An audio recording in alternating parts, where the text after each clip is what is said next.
The nation. Hey, listen to Commander Cookout Podcast, episode 300. I'm Brando. I'm here with Ryder. We're going to do some 300-y stuff now. Hit our theme song!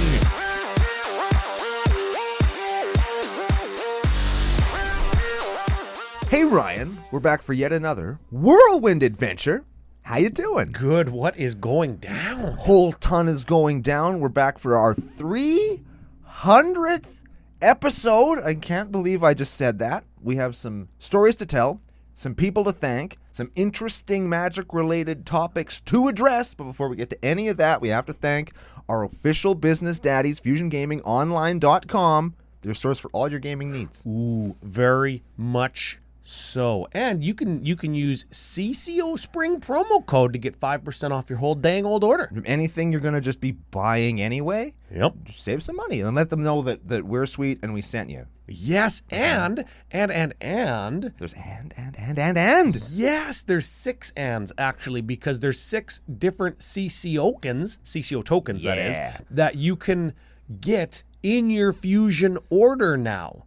I know that they're being placed into orders, but I haven't gotten word back from Fusion Management to tell me exactly how you get them, like if there's a spending limit or if you got to use the promo code.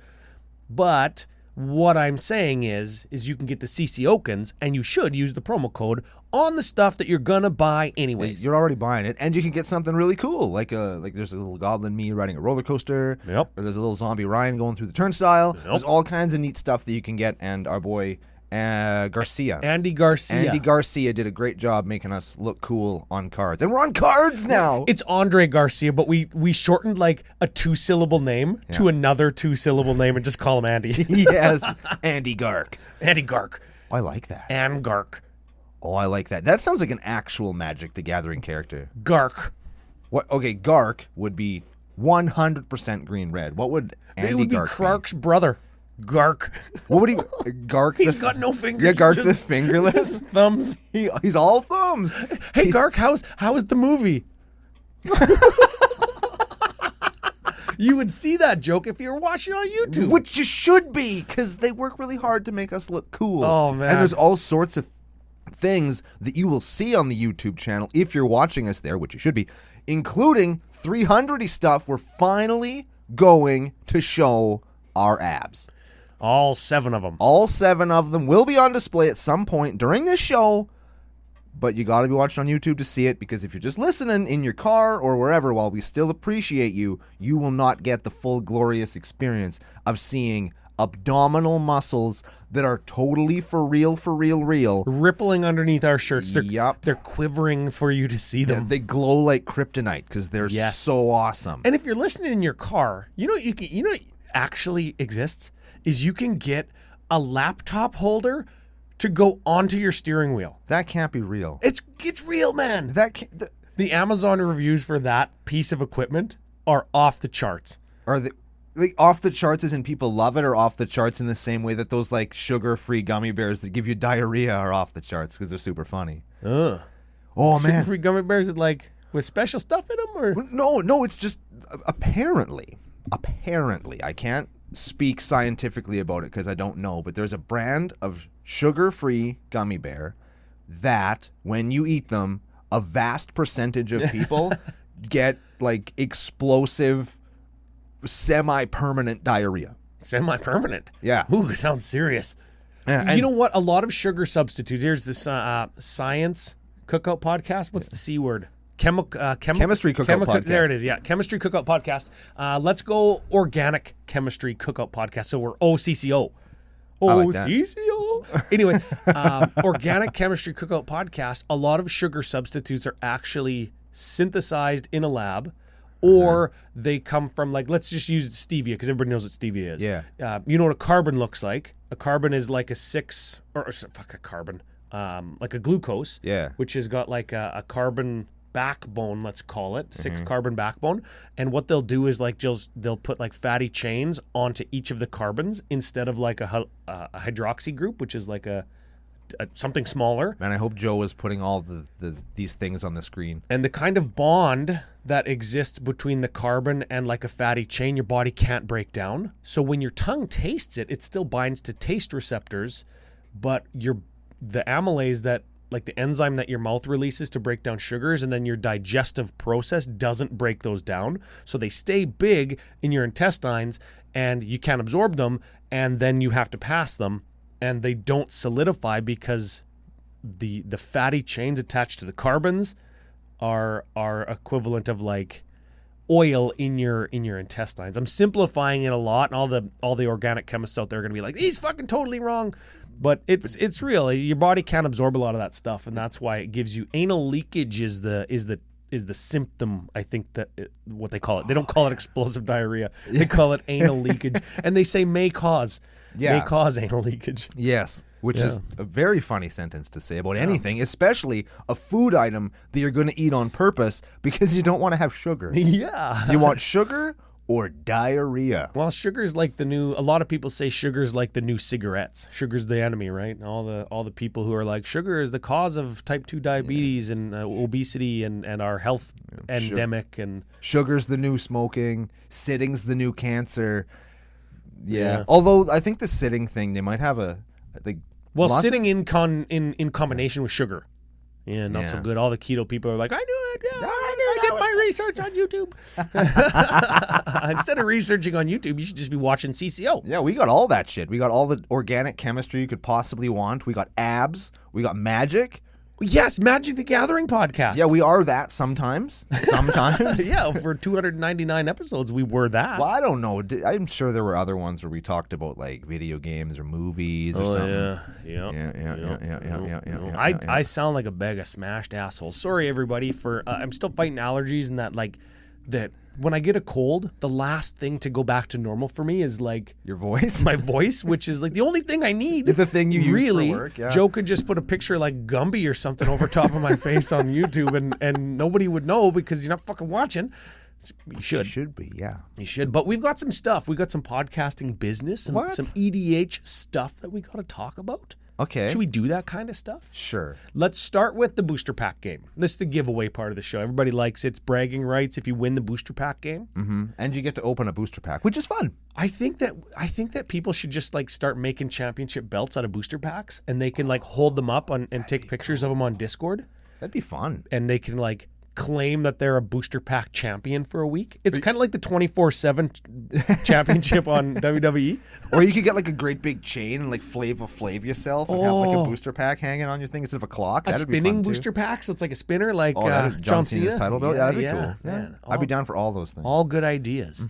Or you could just crack them and show us what you got on Twitter or Discord. Yeah. Hopefully you get something good. Yeah. So I opened a set booster on Thursday that had what set? Forgotten Realms. Oh. It was fine. It was fine.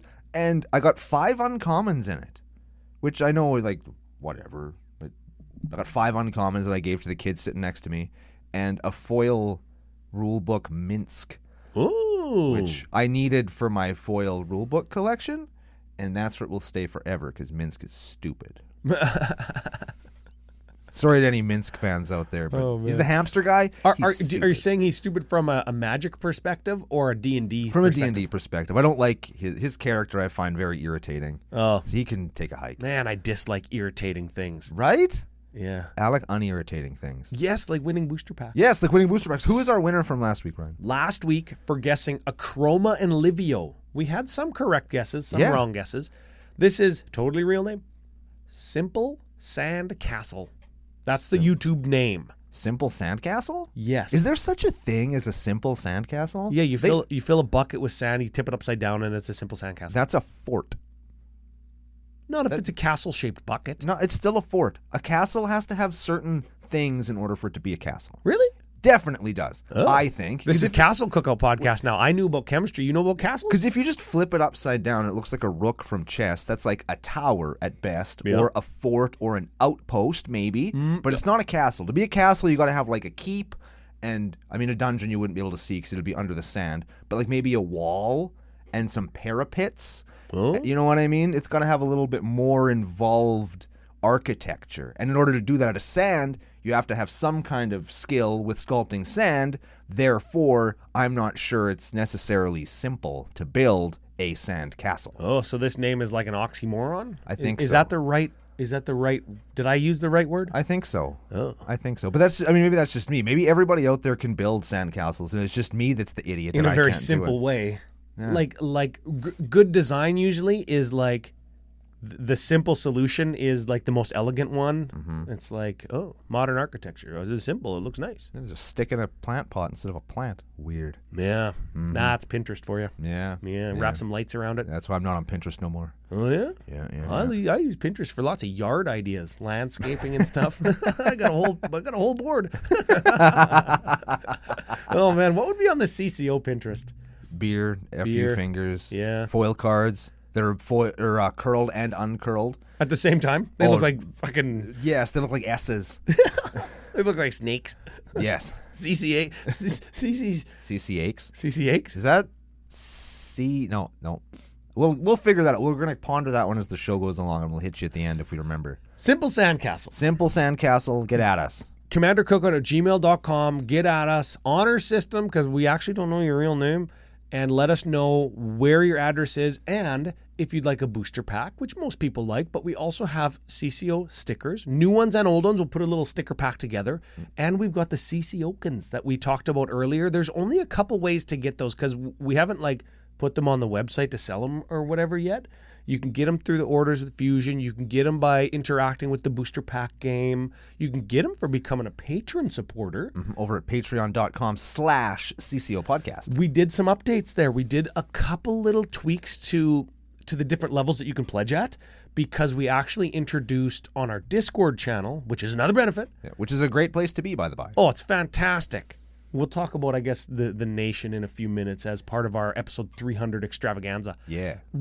I added a design channel there because we've worked with Guy Pizza, longtime designer for the show. Good dude. And we work with editor Joe, editor Tyler, good dudes too, that work really hard to make us look good on YouTube. Yep.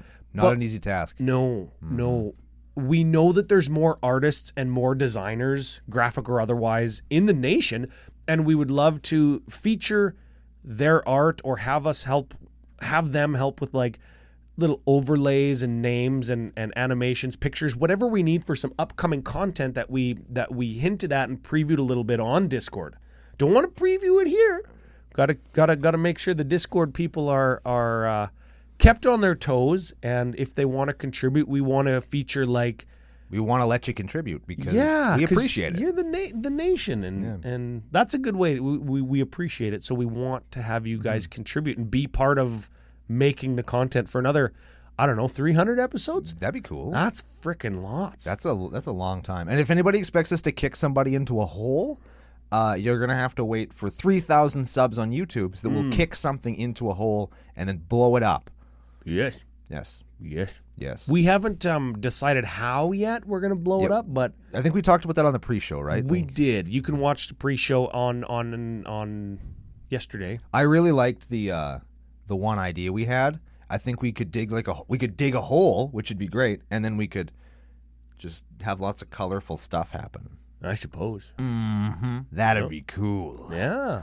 Because you got a big yard. We could dig a hole in it. Yeah, but I'm trying to grow grass really nice and stuff. There's a community fire pit, and it's made out of steel, and I thought we'd just put something in there, maybe some fireworks, gasoline. Yeah, giant grenade. That'd be great. Bunch of stuff that kids aren't supposed to play with. Remember when it was really hot here and all those, not kerosene canisters? What do you put on your barbecue to make gas go into it? Propane? Propane tanks. And there was all those propane tanks at that junkyard, and it got so hot that they were exploding. Remember Oh, man. Remember over across the river that one time there was like old paint lacquer and stuff that they were building the house with? It caught on fire. It got so hot. Spontaneous combustion. Yeah. Well, it wasn't spontaneous. It got hot. Yeah, it got hot and set a house on fire. But, I mean, there was no sparks involved, which was crazy. Burned down like 3 houses. There's chemical reactions happening because you add heat. Man, we could get into that if you'd like. Oh, man. I got the sinky chair today. It looks like I'm super short.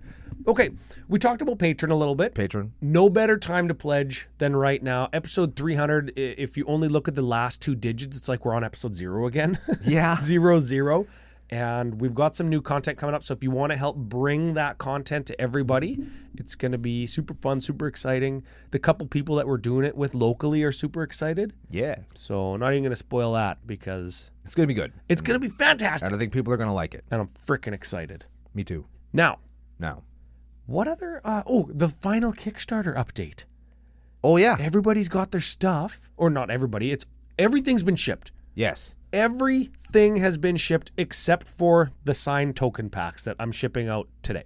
Cool. Yeah, I just signed my half of them now, so they should be out very, very soon, and that's fun. If anything is amiss, just get after us, commandercookout@gmail.com, or contact us on Kickstarter. You know how to reach us. Go to the website and find our socials there, commandercookout.com.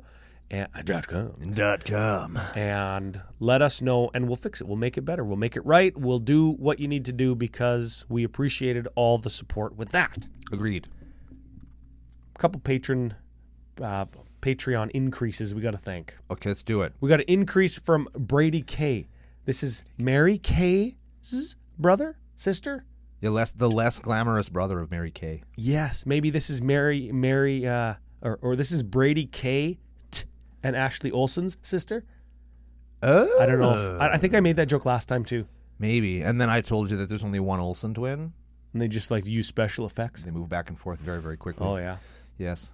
So, I don't know. Big thanks to Brady K. And thanks for being here, and F you also. You very much so. And Owen McCusker. He's back. He's back and increased. He's increased. So big thanks to Owen McCusker. We appreciate the support, my friend. Very excellent. Okay.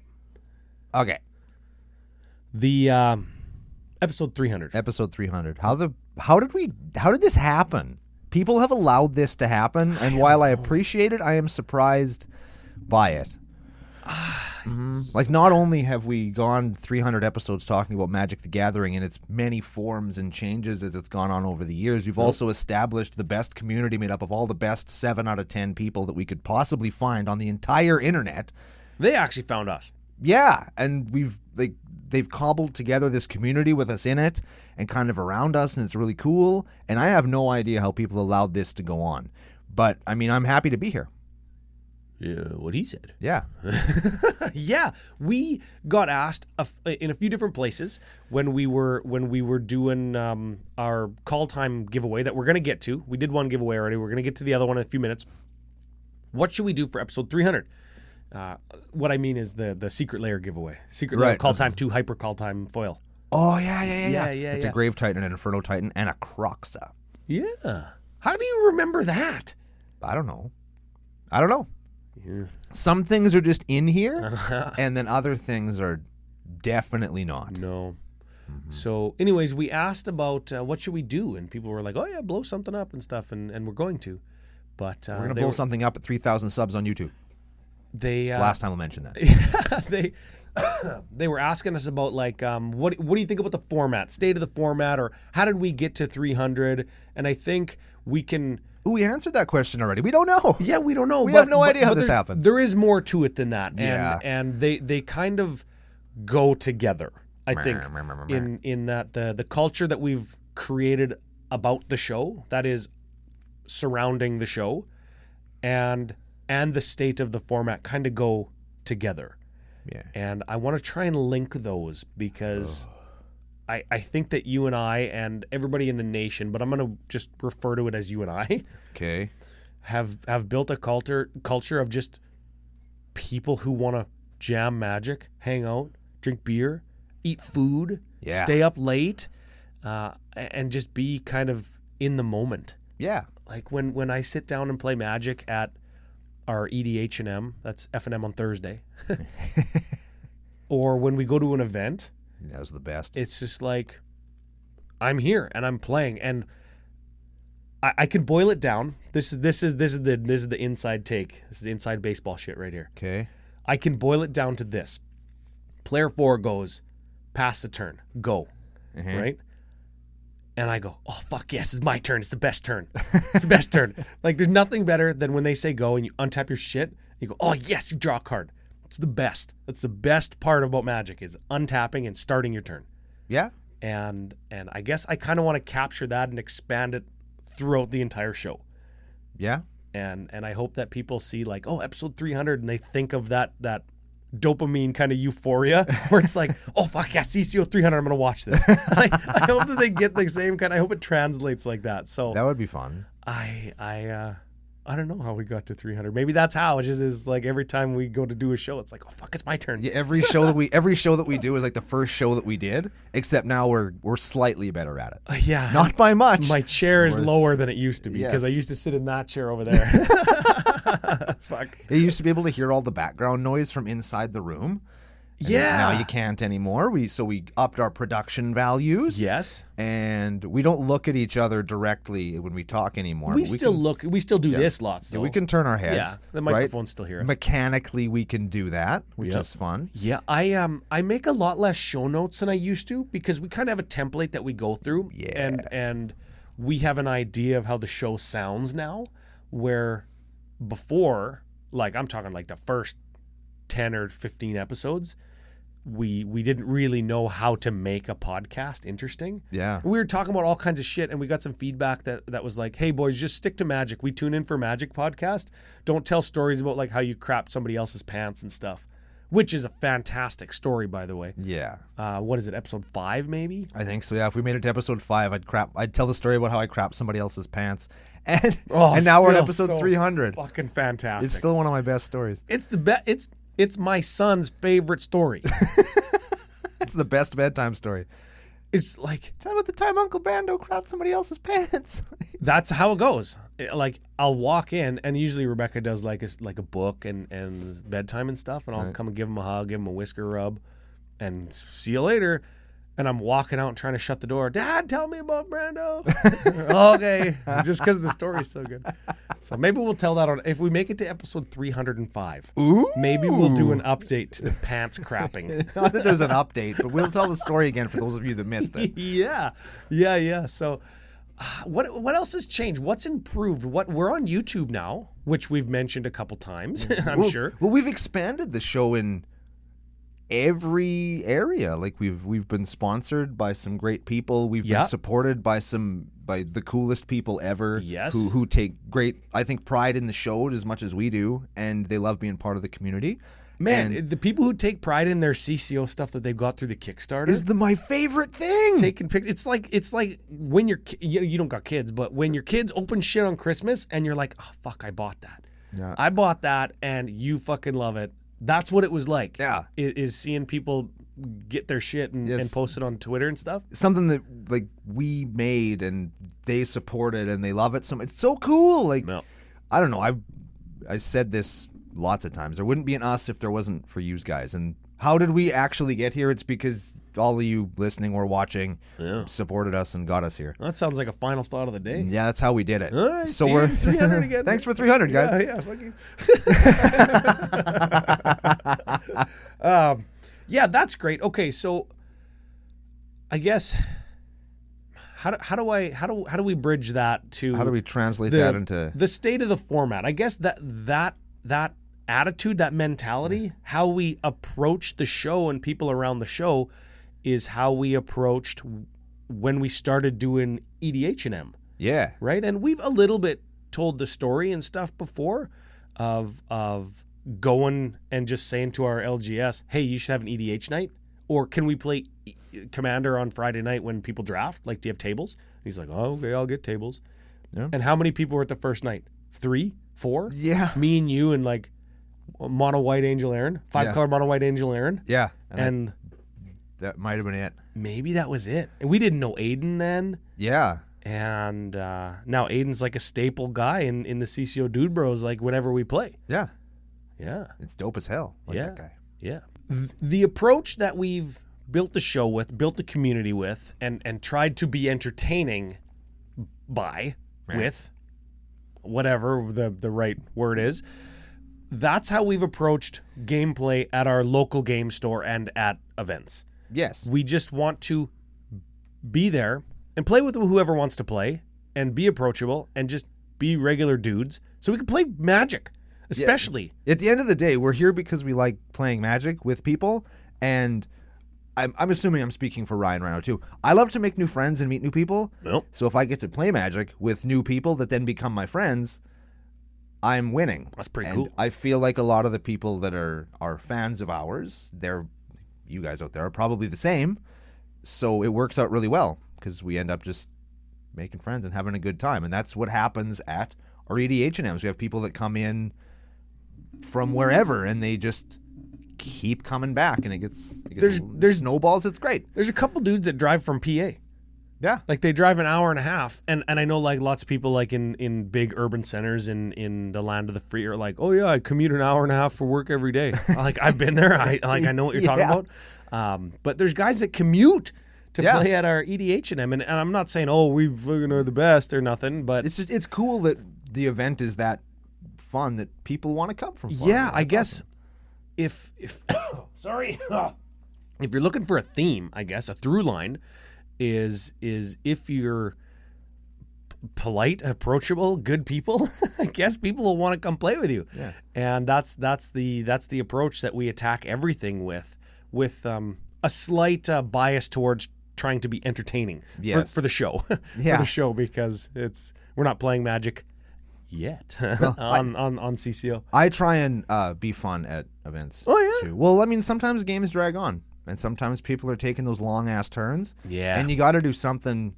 Not just talking about the weather. Yeah, while people are grinding out that value so they can draw their 2 cards. Yep. Sometimes you got to just... shoot the shit. Yeah, shoot the shit and keep things moving along. Hey, speaking of keeping moving along, like we're talking about events and getting in games in and stuff and having a good EDH, and especially over the last 2 years. Remember that thing I told you that you're going to be excited about on the pre-show yesterday? No. The return of the Pro Tour, which trickles down to the return of large in-person events. What? Which could mean Magic Fests. It doesn't mean that yet. What WotC has announced is like a very skeleton version of how to make the Pro Tour. And one of those things is the different tournaments that you can go to that are run by various tournament organizers in whatever country you're in, that are followed by a regional championship. And the regional championships are, I thinks there's going to be pretty big regional championships. Canada only has 4. There's 2 in the East and 2 in the West. And I think those are going to feel very Magic Festy. And I would be surprised if they continued to call them regional championships, or they would say regional championship and Command Fest. I'm betting that that's the direction that they're going to take. And I'm even going to go as far as saying like the regional championships in June in Calgary they're going to coincide with like the Commander set release in the summer. So the regional championships are also going to be like the Baldur's Gate Commander Legends 2 Command Fest. I am rock hard right now. I know. I knew your pants would get tight. And people are already hitting us up on Twitter, and I got asked in Discord too, hey, are you and Brando going to try and make it out to like a Magic Fest when they come back? Oh, yeah. Are you going to try and make it to these regional championships like in Calgary or Toronto or whatever? Yeah. If there's EDH events, we will be there. I'm not going to go to a standard championship because there's no point in me being there. But if there's an EDH event, I will be there, and I'll have bells and beer. And if it's in Calgary, we're going to go to the Unicorn, and we're going to get drunk. Well, it's on campus in Calgary. Like the big one is on campus, so we're going to go to Big T's Barbecue instead. To get some butt rub beer, but we'll go to the Unicorn too. Well, if we got a ride. I don't want to cab across like what is all of Calgary. Just take the train for free. It's fun. Yeah. I guess my cousin lives there. Maybe she can drive us. See, here's the trick. And I don't know if I'm telling people to commit crime. And if I am, ignore me. But I've found that when I don't live in a place, I just... easier to commit crime. Yeah, I just take trains and don't buy tickets for them. And then if somebody asks me, I'm like, well, I got on at a free stop. Is it not like free? And then they explain it to me, and then they just get me to buy a ticket instead of giving me a ticket. Oh. And it's worked every time. And I'm not going to say that it's happened several times, which it has, but it's worked. What you just every said? time. You just said that you weren't going to say that. I lied. Oh, I'm a criminal, Ryan. I'm a criminal. Crime Cookout Podcast. Criminal Underworld Cookout Podcast. Oh, man. We Criminal Underworld Cookout Podcast. We're cucko. Ooh. Oh, no. No. See, we got to build up our street cred for crime before Capenna comes out. Oh, and yeah. And then we'll be like mob bosses and shit, except like really small time. We could be the The CCOB. Like I jaywalked once. Dum dum dum, right? Like that's pretty sweet. Yes. The point is, we're going to be at Magic Fest. We're going to be at events, and you will be too, and we're all going to have a great time because that's the brand and the gimmick and the point behind all of us being here. If we weren't here to have fun and do events and play Magic with each other, why the hell are we even here? I suppose. Investment portfolio. Portfolio Cookout Podcast? Nah. Doesn't sound like... No, it doesn't. That sounds like the worst. It's my next cast. Oh, man. Okay, so that's good. That's good news, isn't it? That's like a good thing to talk about at episode 300. Being in Calgary, love Calgary. We both used to live there. Hell yeah. And big Magic events. And I hope those regional championships, I hope that they're big. Oh, yeah. Well, I imagine they will like be. 700, 800, 900 person standard events is like a small Grand Prix. Yeah. In 2019, 18, 17. Like, I think main event when we went to Calgary in 2018 with Lenny and Steven and stuff. Yeah, that was the best. That was in March of 18, right? Wow, that's a long time. I know. We've been homies with those guys for 4 years. Yeah, well, homies at best. It's like 7 out of 10 on the friend scale. Yeah, that's true. Homies. I think the main event had 930 some attendees, and all of the associated vendors that go along with that many people. You know, there's maybe 10 or 12 booths. Yeah. And I got some neat stuff. Yeah, and that's right before Rule 0 came into effect, right? Remember how bad it was playing Commander then? Oh, yeah. How far the formats come? I built this deck in the car on the way over here. That's where that came from. That's People were like, I just built this Golgari EDH deck in my car on the way over here, and now... I'm poning noobs. Yeah, get out of here. Yeah, I had to stick up and lose a game so a 7-year-old can continue playing. I think he was 10, actually, but... Well, yeah, still. The point is I jumped in front when somebody was shooting fireworks at him. And I got the scars to prove it from fucking Una. Una Infinite Combo turn 6 or whatever. Oh, man. Oh, man. Everybody got milled except for that kid. Good job, Ryan, doing the Lord's work. Yeah, you're taking one for the team. I love it. Yeah. Ooh, should we tell a gameplay story or two? Should we tell it? Yeah, sure. We we're shooting from the hip a little bit, I guess, on this episode. So here's what you could expect if you play with us in a Magic Fest. So I'm at EDH on Thursday. Okay. I got 2 stories. You got 2? 2. One of them is very quick. One of them is a little bit more involved. Than Let's do a Brando story sandwich. Let me tell yours, mine, in between yours. Okay, so Buddy to my right is doing one of those like dirtily kind of artifact in and out of the graveyard things. Oh, yeah. And you know, there's that 1 second, and here's a level up moment for everybody that's new to playing. Maybe during those combos, there's always that one instant, that one time in which you can respond, where everything's on the stack, and you can get them. And I waited for that to happen, and I played Brando's personal favorite counterspell in all of Magic. That's where I played a counterspell, and it was Whirlwind Denial, which, as we all know, I call Whirlwind Adventure. And what that card does is it counters everything on the stack, unless they pay 4 for each thing. That's a blue card from Theros 2, right? Theros Beyond Death? I forget what it's from, actually. Come on, I got to be right. Come on. Look it up. I've never been wrong on the internet before, ever. I'll continue telling the story. So Buddy's like, okay, which one are you countering? And I'm like, yes. He's like, what do you mean? He's like, I'm countering all of that stuff. Like, all those things that you just did, you have to pay for. And he was tapped out at the time. Just blew him right out. And Theros Beyond Death, Whirlwind Denial. Blue, 2. For each spell or ability your opponents control, counter it unless they pay 4. Yeah, baby. No, and no. Exactly. Flavor text. It was so good. Like, I just blew him all the way out of the water. He just looks at me like, wait. Like, all of them? What? Like, do I still draw a card? No. Was it T-Hoff? Yeah. Oh, get bent. Got everything. Everything he had on the stack. There was like 5 things, and there was like 1 spell and 4 abilities. Just got them all. Oh, fantastic. It was amazing. It was tremendous. So fantastic. That's the kind of stuff that I like to get into, but it was a good one. That's my quick story. So now we'll do the sandwich. Okay, my quick story Give us the Oreo filling. Yes, I'll be the filling to your Oreo, baby. Oh, sure. 300 episodes, yeah. We've been in this booth before. Here we are. So I'm shipping out some Kickstarter stuff at the post office when Rule 0 conversations are happening. And everybody knows what I'm playing. Fucking Crab Tribal. Right, yeah. There's no Rule 0 conversation because I'm doing nothing. I play good cards in the deck, but... It's Crab Tribal. the deck is constructed well. We've talked about this kind of thing before. Yes. But the end is not that powerful because they're a bunch of 2/5s with no text. Flavor. Text? Yeah, flavor. Yeah. Yeah. It's all italicized. It's only... Yeah. So I missed what the guy to the left of me is playing. And it's mono white. And I'm like, Darien, King of Keldor. How bad can it be? And I'm like, yeah, how bad can it be? He's probably just going to like play Soul Sisters and not block and get attackers and attack. Right. Sure. Why not? Oh, yeah. And he starts going like rule of law and blind obedience and cursed totem and smothering tithe. And I'm like, this is a stacks deck. Where was I? And It's the post office. yeah, the post office.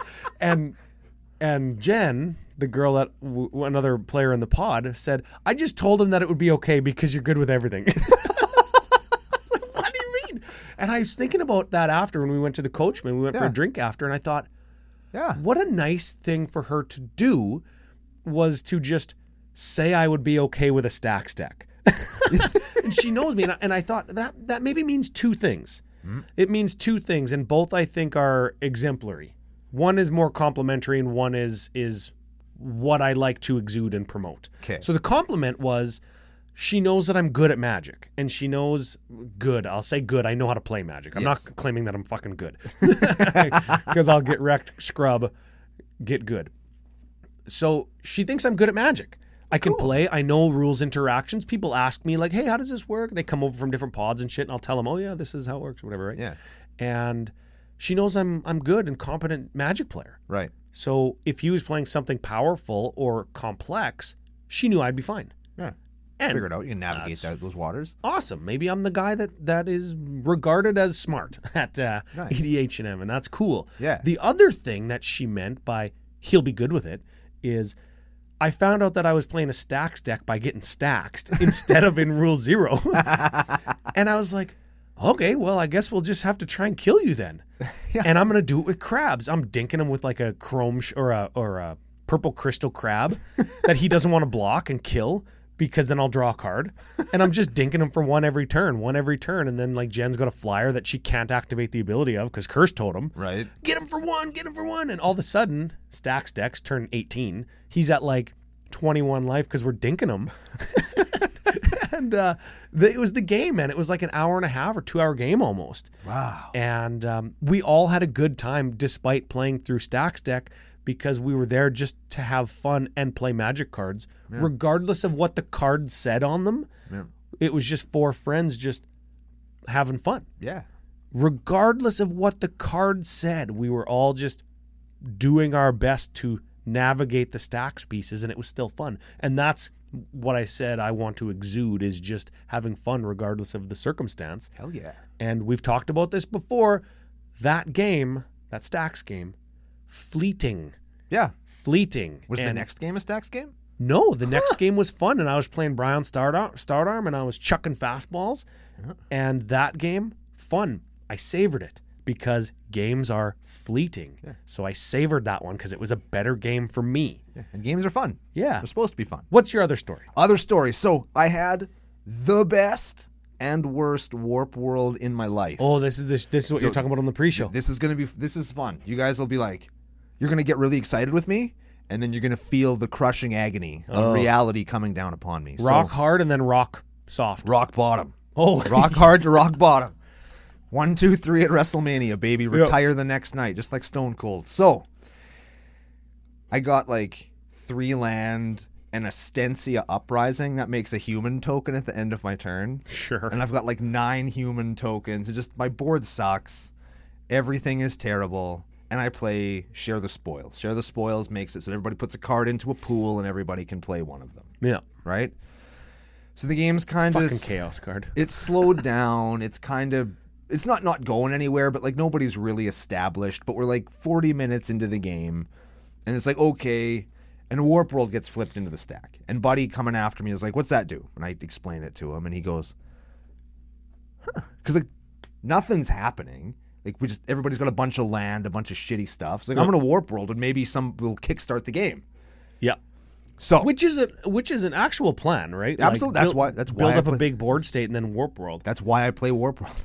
Joe will have it on the screen. Warp world essentially for each permanent you control, shuffle it into your deck, reveal that many cards, and each permanent that you reveal goes onto the battlefield. It goes into play. So if you have 10 permanents and you flip over 10 cards and 6 of them are permanents, you now have 6 permanents. Yes. A perfect warp world is like 10 for 10, yes. right? Or however many get the same amount. Exactly. Or more if you have like ETB get you tokens or something, right? Or you have a bunch of tokens in play because they count.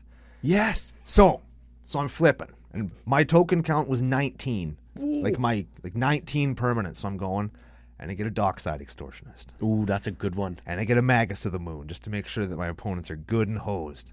And I get a Torbrand.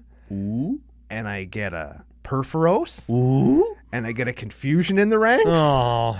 And I get like all of my win conditions all come into play off of this thing, and everybody takes like 26. Right? Like I'm like, okay, this is great. And then guy next to me, his stuff all comes in, and there's a bunch of removals. It's like, I'll kill your Confusion in the ranks, I'll kill your Dockside Extortionist, and I'll kill your Mountain. Yeah. Okay. And then the next guy's like, okay, I'm going to remove the Torbrand and the Perforos and the Impact Tremors. And then the next guy after that's like, I'm going to kill that other thing that's hurting me and make it so that Norin can't come back into play. And I'm like, So I went from like the greatest board state in the history of that deck to land. Land and maybe like a couple treasures. Like land and 12 treasures. And I was like, oh, this sucks so much. And like my only hope was for somebody else. Just a casual 12 treasures off of a dockside that you warp worlded into that you didn't have to pay for. Yeah. A casual 12 fucking treasures. But you know what I could do with them? Nothing. Because I had like 3 cards. I had like no card. I had like 3 cards in my hand, and 2 of them are land. I was just so hosed. But it was so great. And then the guy whose turn it was after the warp worlding had happened, everybody took a bunch of damage. Everybody's afraid of me. I'm totally fucked now because I have nothing left. He attacks me. Next guy attacks me. Third guy attacks me. I'm at like 5. And then I drew into the Chaos Warp that won me the game. But how does a Chaos Warp win you the game? One of the things that the one guy removed all my win conditions with a creature that when the creature dies, I get them all back. So it's like, I'm going to remove that and get all my stuff back. Oh. And then go to combat, get a monkey, take 4, and it was just, I just 7'd everybody until they just dropped dead. Yeah. Kind of just awesome. Got some steam back. Oh, yeah. Yeah, Norin's real good. And then somebody said that the deck was too high powered for the pod. As if. Right? Norin the Wary too powerful for the pod? No. But it was super cool. Well, you know what? When that deck goes off, it does do some powerful things. It does some ridiculous stuff. Like Perforosing people for 40 is pretty good. Yeah, and some people, it took so long. It really doesn't. It doesn't take as long as you think. No. But the point is, it's one of those amazingly swingy games that just like had you on cloud 9, and before the spell had even all the way resolved, I was already boned. Right? Like, I'm on top of the world! And then the boat sinks. Oh, man. And there's a big sheet of wood with enough room for me, but nobody lets me on. There's a giant, like, boot the size of the Death Star coming, and your dink is getting closer and closer to the table. And it's just gonna flatten it, hey? Yes. Just turn it into the Earth. Yeah, it was... Yeah, we're gonna start a new planet with your dink, because we're gonna compress it into dust so hard. And it's gonna be flat. We're gonna flat Earth your dink. Gonna give some flat Earths out at the next CCO meetup or whatever. Yeah, but I always kind of wish that the world was flat, because I think it would be really cool when we eventually got to go to the underside of it. Oh, yeah. Right? I always thought that'd be kind of neat, because you know that we eventually would. Oh, yeah. And I think that'd be really cool. Like, that'd be something to, like, look forward to as, like, as a civilization. Yeah, like, what's under there? And then we'd eventually find out. I always thought that'd be cool, like, when I was a little kid. And now that I'm a big kid, I still think that. I don't think the Earth is flat. But if it was, it'd be really cool when we got to see what was on the bottom. Ah, cool. Maybe it's like the upside down, like Stranger Things. Or dinosaurs. Oh, yeah, just the comet didn't hit that side? Yeah, there could be. Well, it didn't hit. You can only hit one side of a thing with a comet, right? Isn't that how it works? Yes. Unfortunately for dinosaurs, that thing it was an asteroid, hit a sphere, which only has one side, and it kind of reverberated around the entire Earth and created an ice age and did all the things that, Yeah, but if it was flat, would that have happened? Would that have happened? I don't even know how that would work. Oh, probably. If we have any like astrophysicists in the nation, which we might, there's a surprising number of ists. There's we have like aviologists and bugologists and Scientologists. Well, I don't know if we have any of those. Yeah, we might. We probably do. Probably do. We have a very vast array. Everybody's welcome in the nation. Tom Cruise is like pseudo half brother. That's probably a patron. Yeah, he's dancing on the couch. I love her. Woo! Doing his own stunts. Man, I wish I'd do all of my own stunts. What am I talking about? I just wish people would pay me a bunch of money to do my own stunts. That'd be sick. I love getting paid money to do stuff. Especially stunts. Wow. I wanted to be a stuntman when I was small. I did too. But then I had to move. Yeah. And I didn't want to go very far. I didn't want to go that far on the off chance. Move. I thought you meant I want to be able to still function anatomically. Oh no, I don't care about that. I was a wrestler, man. I don't care about that. I didn't want to move to California and end up like the people all in Scream 3 where they made the Hollywood industry just look like a huge piece of shit. I didn't want to get sucked into that. Oh yeah, that's real. I don't know much about that whole industry, but I'm too naive and kind of dense to navigate those waters, and I'm fully aware of that. It helps me a lot here, but not as much. Helps me when I'm getting phone calls from conspiracy theorists on the radio. Yeah. Yeah. Helps me just go hang up on them. Exactly. I don't understand what you're saying. saying. I don't understand how they put chemicals in clouds that make us think different things. Yeah. I'm just going to hang up. I don't think that's real. Oh, man, that's fantastic. But it's a good time, is what we're trying to say. Magic is fun, is what we're illustrating. That was a tangent.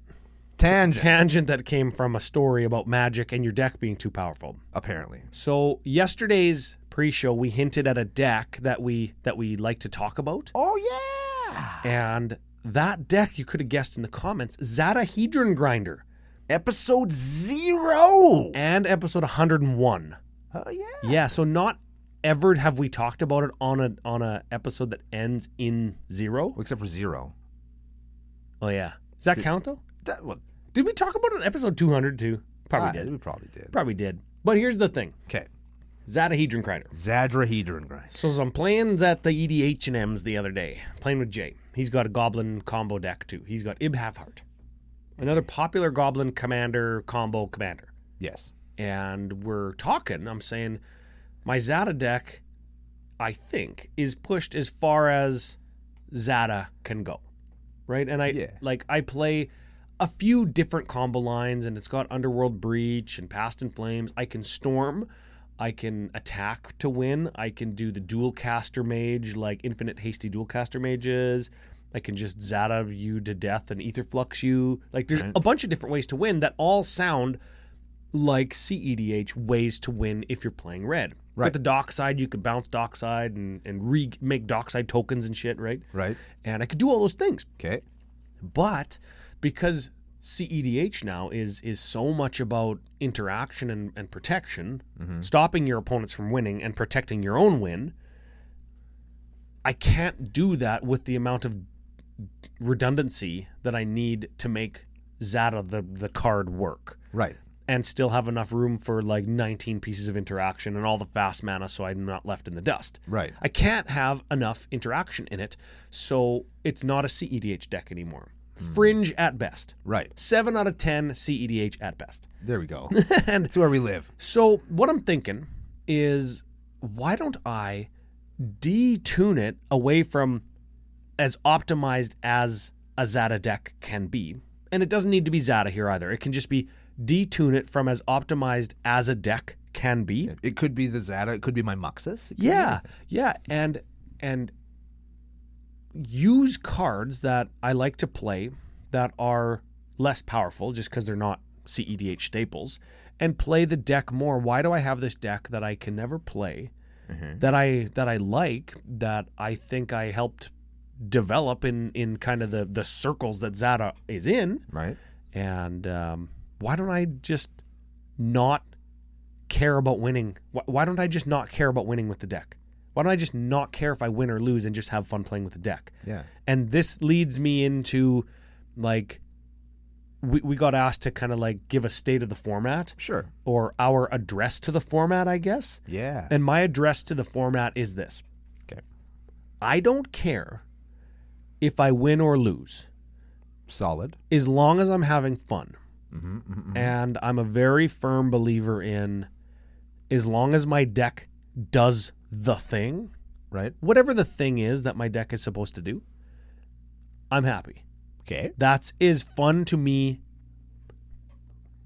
That's more fun to me than winning is doing the thing. And if everybody has a chance to feel that way, if their deck does the thing, winning or losing aside, I think that's the most important thing about Commander right now. I agree. Yeah.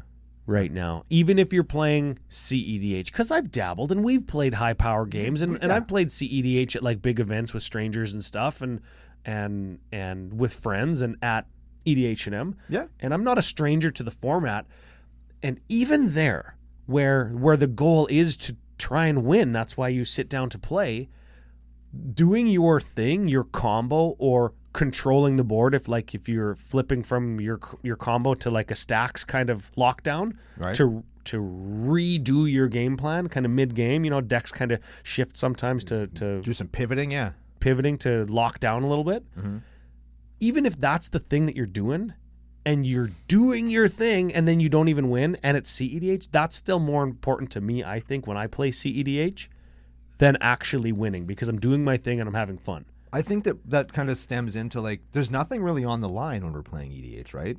Like we're not playing for points, not playing for money. Yeah. In most cases, not playing for prizes. Yeah. I don't even play for prizes at Grand Prix, at Magic Fest and stuff where you win prize tickets and shit. I just cash in my vouchers. Yeah. I get the tickets, like the prize wall tickets. And in Vegas last time, I just gave them to kids. I just gave all my tickets away. I was like, I paid $80 to be in this area. Worth it. And it came with vouchers to play, but I have to do that at certain times. Yeah. And I'm like, whatever, I want to go drink beer at that time. It's 11 a.m. Like, what else am I supposed to do? Exactly. So I have these vouchers. I just give them to kids. Yeah. So anyways, sorry, Yeah. I interrupted. But it's just, we're there to have fun. And so whatever format you're playing, if you're not having fun, maybe you should try a different aspect of the format. Is that like saying... And that's not saying don't do, but like, why are you doing it if you're not having a good time? You're doing it wrong. Is that like, yeah, you're doing it fucking wrong. You're Yeah. having fun wrong. If you're not having fun, you're having fun Exactly. incorrectly. You're I guess- doing it wrong I if guess- you're not doing it at all. Like, Yeah. we all show up for the same reason eventually, which is to have a good time and meet some people. So I mean, Yeah. and I think that EDH having so many facets and having so many levels and having so many ways to interact with the format and thus other people Being a diverse format. it lets everybody have their cake and eat it, which is something that apparently is hard to do sometimes. You can't have your cake and eat it too, which is stupid, because that's why you have a cake. So I think that the format is really set up well right now. And going into the future with even new releases and the way that the power level of new cards coming out over the last couple of years have been, I would argue that that's being supported very well, because we haven't had a lot of format busting, format defining cards or sets. There's a few. Of course there are. Fierce Guardianship, Dockside come to mind. Yeah, like there's a few of them. But I think overall, I think that the power level of cards even coming out have been leaning a little bit more to fun in general. And A just question, my liege. Okay. When you say power level of cards, you mean cards that do very powerful things like Vorpal Sword, yeah. but also cost 8 mana. Exactly. It Or costs 7 mana or 1 whatever. mana, then 3 mana, then 8 mana. Yeah. Exactly. Like you still have all that shit. The power level is very high versus saying something like Dockside Extortionist. or Fierce Guardianship. Yeah. Very powerful card. Backbone of the competitive, most powerful deck that you can conceive of format. Yeah. I think that's where as a format and as a community, you remember back before Rule Zero existed and we were in Calgary, remember we were talking about that a few minutes ago? The animosity that like casual mouth breathers like us had towards people pub stomping, and then CEDHers get this bad reputation of as pub stompers that just show up to like gun prizes from kids. Right. Right? Well, I mean, that is what... That is what they do. In fairness, that not only that is what they were doing, because we found out later that like what they had that plan going in. They had a scoreboard and everything. Yeah, so, how many kids, not how many kids, but how many pods can you win? And then they were like comparing it to each other to see who could like win the most packs or whatever. Yes, Yeah. like In the casual tables. Yeah. That was a thing that we found out. That was a little bit of a piss off. But I think as a community and as a format, we're past that, and we're past like the these are different formats. I hate CEDH or oh, like I just want to play powerful Magic because all that other stuff is like for neck breathers. Well, sure. Neck breathers, yeah. We all breathe through a pipe in our neck, I guess. Fish people are people too. Yeah. And that's where your gills would be, is on your neck. We're past all of that. And I think enough content creators and enough people are articulate enough, educated, experienced enough in the format now that they can say, this is what casual means to me, or this is what competitive or high power, optimized, whatever it is, means to me. And there's conversation happening. And I think that is what is putting the format on the right course, as you say that it is on. Yeah, I think that we're going to, I don't want to say we're going towards the perfect version of the format because that doesn't exist, but I really do think that it's in a good place now where you can get a game with virtually anybody, and I don't think anybody shows up with a mind to exclude playing with another person unless it's one of those really specific interactions where you don't get along. But and that's fine.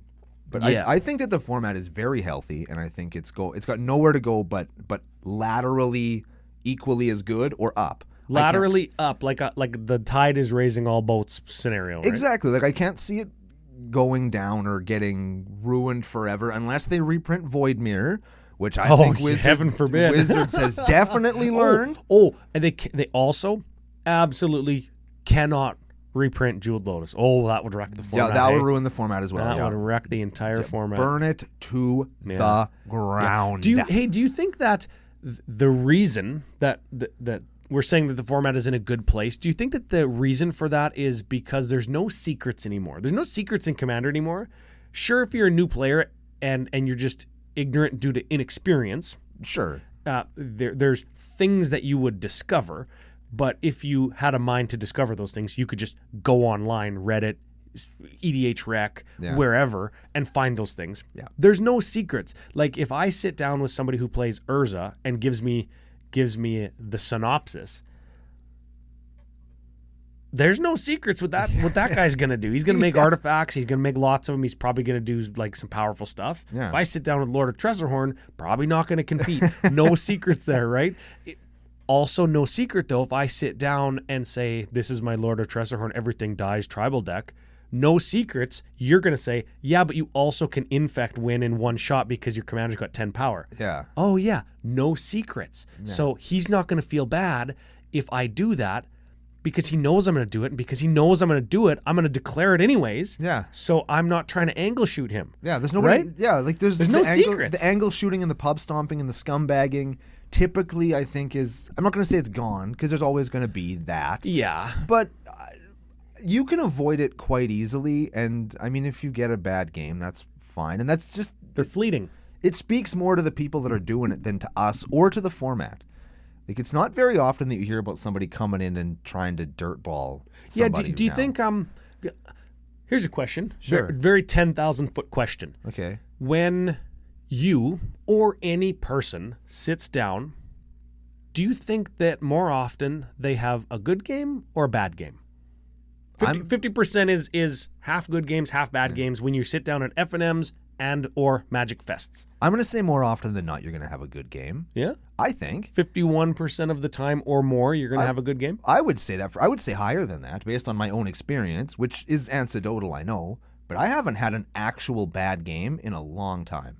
And most of them are like my deck's fault, which isn't even a bad game because I've still had fun with 3 people that I hung out with for an hour. But like I didn't get to play Magic because I only drew 2 land or whatever. And it like that happens. And it's I guess that leads to like how do you define good game or bad game? Like I was just talking about doing the thing is a good game even if you don't win. Is a good game when you only draw 2 land, but you get to hang out with your friends? Like, is that a good game, or is that just hanging out with your friends and Magic is just also happening? For me, I look at it as a good time. How much time did I spend playing that game? That's the first thing. Let's say an hour. An hour. Do I regret that? if the answer is no, then I've had a good time. And I don't regret anything, right? Like I spent some time. I had an opportunity to do something fun. Maybe somebody else did something that was cool. You know, you can take joy in other people's successes. There's your CCO life lesson. That's a fucking good one. And it was fun, you know, like I don't need to talk thrill everybody every game. I don't need to do that. I don't need to do that. Well, and that's the thing. And if you do the thing and you're like, oh yeah, I did it. I did the thing. Yeah. You know what? I've done the thing and then just taken the deck apart. Yeah. Because it's like, oh, I did that and it was fun and I could tell that it would either get boring, redundant for me, or if I always did that version of the thing, my opponents probably wouldn't like that. Once is okay, but I forget because it was very recently I threw a deck together thinking this is the best idea ever. This is so great. And then I did a random spell table pickup game just to try it, because that's how I try my decks now, is just with randoms. And it happened, it worked, and everything went off just the way that I wanted it to. And then after the game, I'm like, I hate this now. I don't even want to. Yeah. I don't want to deal with it. I just immediately took the deck apart. I didn't even bother double sleeving it or putting the list online or putting the list together. I just took it apart. I was like, I'm never doing this again. You know what I like? You know what I can liken this to? I can liken this to when you travel. Let's say you go on vacation, new country, never been there before, new part of the country, whatever. Man, we should go to a new country for an event. Yeah, like Brazil or something. Japan. New Zealand. Yeah. Oh man, New Zealand would be cool. Yeah, we go to Hobbiton. They should Magic Fest Hobbiton. You know how cool that'd be? Yeah, we have friends in sling some spells on Mount Doom. We have friends in Australia and New Zealand. Yes. I bet you they'd show us around. Yes, and they're totally the same country when you put them into the same sentence. Oh like man, we get wallabied or boomeranged. I forget which one they do in Australia and New Zealand, but for saying it to the same country, because they're like, we're different. It's like when people from Europe say like, they don't call us American if they know us, but if they just saw us, they might think that we're Americans. And technically, we do live on the continent of North America. Yeah, we're technically American, I guess. I suppose. We're North American.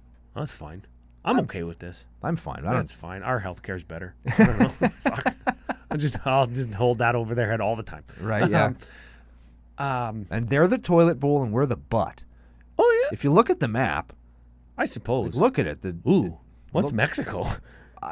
The piping? Yes. Okay. Yeah, they're the drain, which sucks. Okay. Well. But I mean, that's not a... We're the butt. How bad is it to be the drain? I don't know. You have to continue the analogy all the way down, but yeah. What's South America? The septic tank. That's what I was going to say too. Yeah. But again, that's again part of... We're all just a bunch of shitheads. Exactly. We're all shit. That's what we're trying to say. Yeah. What I was going to say, liken this experience where you do the thing and you took the deck apart to traveling to a new place and trying some food there, or seeing a national monument, like going to Barcelona and seeing Sagrada Familia. Joel, have a picture of it. Is that the Jesus on the top of the hill? No, that's Christ the Redeemer, and that's in Brazil. Oh, okay. Different continent, different hemisphere. Oops. Anyways, and seeing it, taking a picture of it, and saying, "Hey, I did that. I saw that thing. You see it on TV. Hey, I've been there," and then being contented. Yep. Did the thing. Yeah. Have memories of doing the thing. And it's and again, I keep going back to this idea that it's fleeting, but you can savor it. Yeah, you can remember it forever. Or if you want, or you can just forget about it. Like monument, and it fucking sucks, and it's like, I don't get what the big deal about this is. Let's go get a beer. Yeah. And then it's fleeting, and you just leave it alone. Yeah. And I don't know, without sounding too much like Grandpa Sheldon Menery, it's like yeah, if I go to Magic Fest Tokyo, see the Tokyo Tower. Oh, totally would. And it's either awesome or it sucks. It's awesome. And either way, some magic happened at the same time because we went there for a Magic Fest, right? And it's like, it's all part of just living the CCO experience. Oh, fuck, look at that. Hey, just do some stuff with some friends, have some beer. Yeah. Magic could happen or it could not happen. And if it doesn't happen, that's fine too, because we're hanging out with our friends, and that's what we're all about. And that's the Sheldon Meneryism right there, is the best, he always says the best Commander games are when four friends are hanging out and having a good time in each other's company, and some magic happens or some shit. Mm-hmm. Right? It's like, oh yeah, this I guess could happen too. Yeah, this is fine. Magic or whatever. Yeah. I think of last time in Vegas when we're in the command zone, the commander area. Sorry, trademark that on the name. Oh, right, yeah. The commander area, and I don't even remember who it is because I was fucking drunk.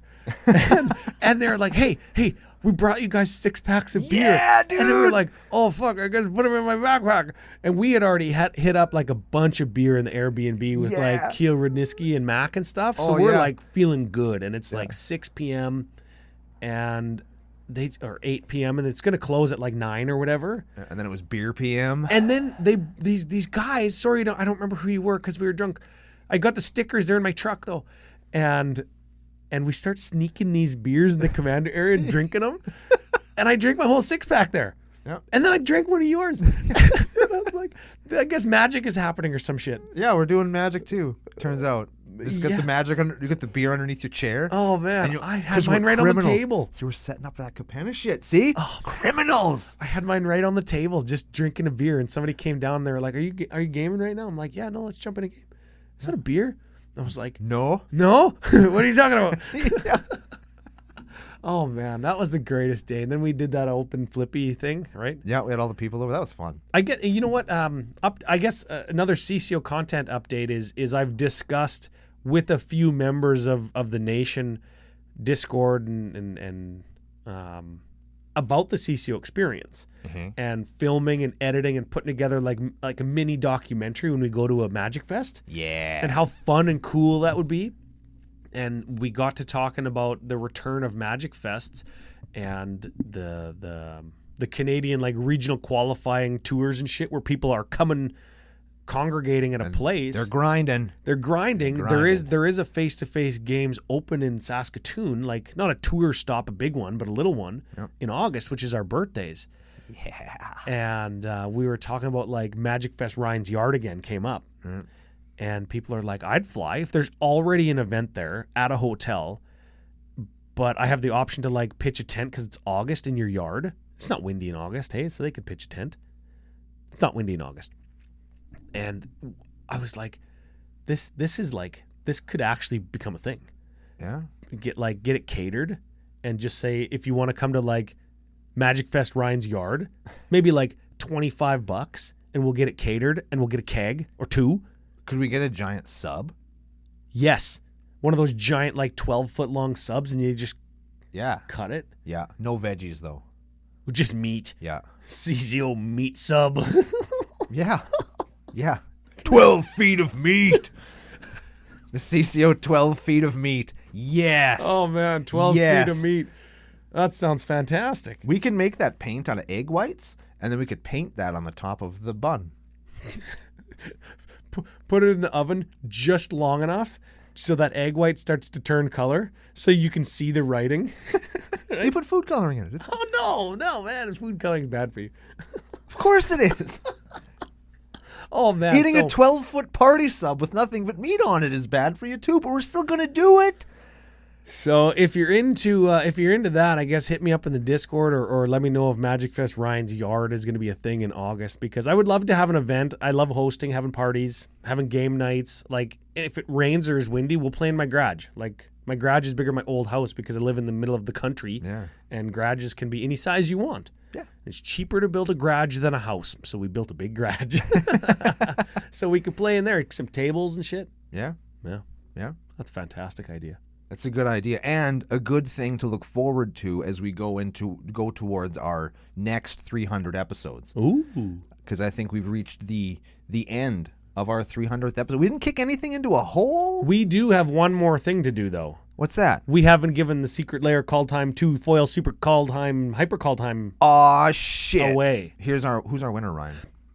The winner. So what's in it again? Grave Titan? Grave Titan, Inferno Titan, and a Croxa. All and then foil, a mystery card. All foil, all the Call Time Super Metal as fuck art. Yeah, they're cool. And big thanks to all the people who subbed on YouTube. Yep. And the people who shared and became followers. Brando said he got like 75 followers in one day on Twitter. Yeah. That's fucking unreal. That's pretty cool, man. That's unreal. So big thanks to everybody who took part in the giveaway. I'm going to bring up the winner on the show notes because we did actually have show notes for today. Nah, heck 'em. Winner. Hey, let me do on Twitsky at... You can stop because I'm going to say the name. Okay. At Bolts MTG. That's Bolts With a Z? Yes, or a Z if you're from the land of the free. I'm not. It'll be on the screen. You're the winner. You get after us, commandercookout@gmail.com or at CCO Podcast on Twitter. You can send me a DM. Either place, let us know that you're the winner, Bolts MTG, and we'll send you a super foil call time super foil. Hell Secret yeah. Lair, yeah. So if you didn't win but you still want the cards, you can go on over to fusiongamingonline.com. Use special promo code CCO Spring. Just pick them up. Put them in your decks. They're very cool. And that would mean that our partnership with Business Daddy is a good one. And maybe if we keep sending business their way, they'll eventually follow me on Twitter. No, and those 75 in one day, none of them were Fusion, hey? No, Business Baby is unhappy. Unfollowed. Mm-hmm. Well, But, things change, and we'll see where they go. yeah, like everybody who didn't win, better luck next time. Yes, better luck next time, which is what we kind of say to ourselves every time we sign off another episode. Thank you all so much for bringing us along for 300 whirlwind adventures. Here's to 300 more, and we're going to see you guys again next week for another very exciting episode of Commander Cookout Podcast. Hit our theme song!